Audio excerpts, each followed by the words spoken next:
Hello friends, soil academy में आपका स्वागत है। दोस्तों आज की इस वीडियो में हम जानेंगे डीएलएड फर्स्ट सेमेस्टर के सोशल साइंस का एक इंपॉर्टेंट टॉपिक, जहां से दोस्तों बहुविकल्पीय प्रश्न, अति लघुत्तरीय प्रश्न और दोस्तों लघुत्तरीय प्रश्न ज़रूर आते हैं यहां से। तो दोस्तों शुरू करेंगे आज की इस वीडियो को। वीडियो शुरू करने से पहले दोस्तों जिन लोगों ने अभी तक हमारे चैनल सोयल एकेडमी को सब्सक्राइब नहीं किया, चैनल को जरूर सब्सक्राइब कर लें, बेल आइकन को प्रेस कर लें, जिससे हमारी वीडियो की नोटिफिकेशन आपको सबसे पहले पहुँचे। दोस्तों वीडियो को लाइक और अपने दोस्तों में ज़्यादा से ज़्यादा शेयर करें। तो दोस्तों यहाँ से हम जानेंगे कि मेसोपोटामिया की सभ्यता के बारे में। तो दोस्तों यहाँ से डीएलएड फर्स्ट सेमेस्टर में आपके ज़रूर क्वेश्चन बनता है। जैसे क्वेश्चन बनता है मेसोपोटामिया की सभ्यता का विकास कहाँ पर हुआ, मेसोपोटामिया शब्द का अर्थ क्या होता है, ठीक है। तो यही सब क्वेश्चन आते हैं। किस तरीके से क्वेश्चन बनते हैं इनको भी हम लोग यहाँ से डिस्कस करेंगे, ठीक है। तो दोस्तों यहाँ सबसे पहले आता है कि मेसोपोटामिया शब्द का अर्थ क्या है, दो नदियों के बीच का क्षेत्र। दोस्तों याद कर लीजिएगा, मेसोपोटामिया शब्द का जो अर्थ होता है वो होता है दो नदियों के बीच का जो क्षेत्र है उसे मेसोपोटामिया कहते हैं।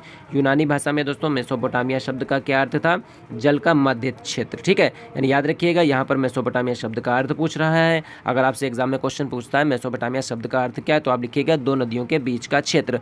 यूनानी भाषा में अगर पूछे मेसोपोटामिया शब्द का क्या अर्थ होता है, तो आप लिखिएगा जल का मध्य क्षेत्र, ठीक है। ये सभ्यता कहाँ पर विकसित हुई थी, तो ये सभ्यता इराक के दजला और फरात दो नदियों के मध्य क्षेत्र में विकसित हुई थी। यानी मेसोपोटामिया की जो सभ्यता थी ये दजला और फरात नदियों के मध्य विकसित हुई थी। एग्जाम में क्वेश्चन दोस्तों बहुत आता है कि मेसोपोटामिया की सभ्यता का विकास कहाँ हुआ, तो ये इराक के दजला और फरात नदियों के मध्य विकसित हुई थी, ठीक है। याद रखिएगा, इराक है, ईरान नहीं है, ठीक है, इसलिए इसे मेसोपोटामिया की सभ्यता भी कहा जाता है। आगे देखते हैं यहाँ से। इसमें दोस्तों तीन सभ्यताएं हैं, ठीक है। यानी कौन कौन सी सभ्यताएं हैं, इसमें दोस्तों तीन सभ्यताएं, इन तीनों सभ्यताओं को मिलाकर ही मेसोपोटामिया की सभ्यता कहा जाता है, ठीक। इसमें यानी जो मेसोपोटामिया की सभ्यता थी वहाँ पर कोई एक सभ्यता नहीं थी, वहाँ पर तीन सभ्यताएं थी। पहली से यहाँ पर आती है सुमेरिया की सभ्यता, उसके बाद असीरिया की सभ्यता और उसके बाद आता है बेबीलोनिया की सभ्यता। इन तीनों सभ्यताओं को मिलाकर दोस्तों क्या हुआ, क्या कहा गया, मेसोपोटामिया की सभ्यता, ठीक है। यानी तीनों जो सभ्यताएँ थीं, इन तीनों सभ्यताओं को मिलाकर क्या कहा गया दोस्तों, तो कहा गया मेसोपोटामिया की सभ्यता। ध्यान रखिएगा। अब दोस्तों यहाँ पर आता है सबसे पहले सुमेरिया की सभ्यता। एग्जाम में क्वेश्चन बहुत आता है कि सुमेरिया की सभ्यता के बारे में बताइए। तो सुमेरिया की सभ्यता का विकास मेसोपोटामिया में सबसे पहले हुआ था। यानी जो मेसोपोटामिया की जो सभ्यताएं हैं उनमें सबसे पहले किस सभ्यता का विकास हुआ, सुमेरिया सभ्यता का विकास हुआ। ये क्षेत्र बहुत उपजाऊ था, इसलिए इसे उपजाऊ क्रिसेंट कहते हैं। याद रखिएगा दोस्तों, उपजाऊ क्रिसेंट किसे कहते हैं, एग्जाम में बहुत क्वेश्चन आता है, ठीक है। इस सभ्यता की जो राजधानी थी वो थी सुमेर, ठीक है। ध्यान रखना दोस्तों, इस सभ्यता की राजधानी सुमेर थी। सुमेरियन सभ्यता में धर्म का बहुत ही प्रभुत्व था। प्रत्येक नगर में एक मंदिर था और उस मंदिर का एक पुरोहित होता था। पुरोहित का शासन व्यवस्था में प्रमुख स्थान था, ठीक है। ईसा से लगभग 300 ईसा पूर्व सुमेरिया सभ्यता का पतन हो गया, ठीक। फिर उसके बाद दोस्तों यहाँ पर आता है बेबीलोन की सभ्यता। तो ये अरब के रेगिस्तान के घुमक्कड़ लोग थे। यानी बेबीलोनिया की सभ्यता के जो निर्माता थे कौन थे, ये अरब के रेगिस्तान के घुमक्कड़ लोग थे। इन्होंने 2000 ईसा पूर्व में सुमेर पर आक्रमण किया, ठीक, और सुमेर को जीत लिया। इन्होंने सुमेरियन सभ्यता को नष्ट नहीं किया। देखिए, आक्रमण किया, उसको जीत लिया, लेकिन उस सभ्यता को नष्ट नहीं किया, बल्कि क्या किया, उसमें सुधार किया।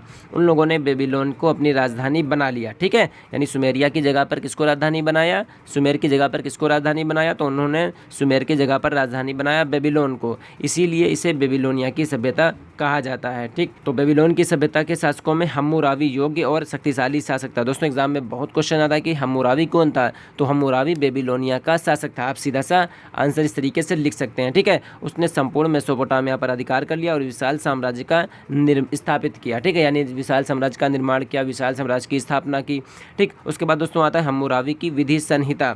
तो इस संहिता में 282 नियम यानी कानूनों का विवरण हमें देखने को मिलता है, यानी रिटर्न में, ठीक है। हम्मुराबी की कानून संग्रह को विधि संहिता भी कहते हैं। एग्जाम में क्वेश्चन दोस्तों बहुत आता है कि विश्व में सबसे पहले कानून निर्माता कौन था, तो हम्मुराबी था, ठीक है। और उसकी जो संहिता थी उसमें 282 नियम और कानूनों का विवरण हमें देखने को मिलता है। हम्मुराबी के जो कानून या संग्रह जो हैं उसको क्या कहते हैं, तो उसको कहा जाता है दोस्तों विधि संहिता, यहाँ पर कहते हैं, ठीक है। फिर उसके बाद दोस्तों यहाँ पर आती है नंबर 3 पर असीरिया की सभ्यता। तो हम्मुराबी की मृत्यु के बाद बेबीलोनिया का साम्राज्य कमजोर हो गया। जब दोस्तों साम्राज्य कमजोर होता है तो क्या होता है, उसका पतन हो जाता है। और असीरिया के लोगों ने बेबीलोनिया साम्राज्य पर आक्रमण करके उसे अपने अधिकार में मिला लिया था, ठीक है। ये अस्सुर नामक नगर के थे। यानी जो असीरिया के लोग थे कहाँ के थे, तो ये अस्सुर नामक नगर के थे, इसलिए ये असीरियन कहलाए। इन्होंने मेसोपोटामिया के विशाल भूभाग पर अपने साम्राज्य की स्थापना की थी यहाँ पे, ठीक है। तो दोस्तों आज की इस वीडियो में हम लोगों ने जाना कि मेसोपोटामिया सभ्यता का विकास कहाँ पर हुआ, यहाँ पर क्रम अनुसार कौन कौन सी सभ्यताओं का विकास हुआ, और दोस्तों साथ साथ जो इंपॉर्टेंट क्वेश्चन थे उनको भी हम लोगों ने जान लिया। तो उम्मीद करेंगे दोस्तों यहाँ से जो भी बताए गए पॉइंट हैं वो आपको अच्छे से समझ में आ गए होंगे। दोस्तों अगर फिर भी कहीं पर भी कोई भी कन्फ्यूजन हो तो कमेंट्स बॉक्स में हमें कमेंट्स करिए। मिलते हैं दोस्तों बहुत ही जल्द नेक्स्ट वीडियो में। तब तक के लिए दोस्तों जिन लोगों ने अभी तक हमारे चैनल सुहेल अकेडमी को सब्सक्राइब नहीं किया, चैनल को जरूर सब्सक्राइब कर लें, बेल आइकन को प्रेस कर लें, जिससे हमारी वीडियो की नोटिफिकेशन आपको सबसे पहले पहुंचे। दोस्तों वीडियो को लाइक और अपने दोस्तों में ज़्यादा से ज़्यादा शेयर करें। मिलते हैं दोस्तों बहुत ही जल्द नेक्स्ट वीडियो में। तब तक के लिए दोस्तों अपना ख्याल रखिए और अपनी स्टडी को कंटिन्यू जारी रखिए।